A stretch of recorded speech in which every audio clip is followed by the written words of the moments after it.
ចិនស្នេហាបងកីឡាក៏កាន់តែខ្លាំងស៊ូ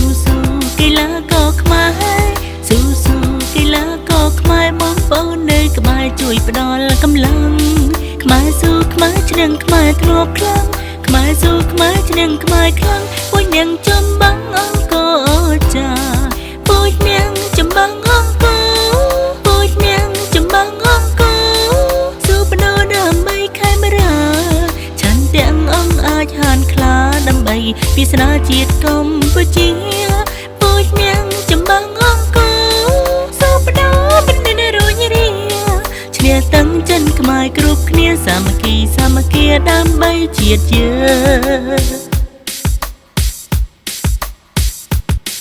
កម្លាំងតឹងចិនគាំទ្រសំឡេងស្រីហូនេះនាងទស្សនា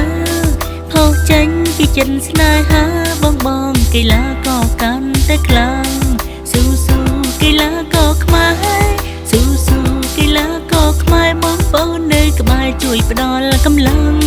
ខ្មែរស៊ូខ្មែរឈ្នះខ្មែរធ្លាប់ខ្លាំងខ្មែរស៊ូខ្មែរឈ្នះខ្មែរខ្លាំងពួយនាងចំបាំងអង្គរចា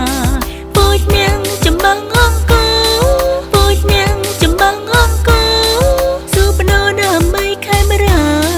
ឆន្ទៈអង្គអាចហានខ្លាដើម្បីវាសនាជាតិកម្ពុជាពួយនាងចំបាំងអង្គរស៊ូបណោមិនមានរួញរាឈ្នះតាំងចិនខ្មែរគ្រប់គ្នាសាមគ្គីដើម្បីជាតិយើងពួយនាងចំបាំងអង្គរពួយនាងចំបាំងអង្គរ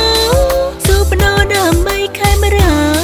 ឆន្ទៈអង្គអាចហានខ្លាដើម្បីវាសនាជាតិកម្ពុជាពួយនាងចំបាំងអង្គរស៊ូបណោមិនមានរួញរាឈ្នះតាំងចិនខ្មែរគ្រប់គ្នាសាមគ្គីដើម្បីជាតិយើង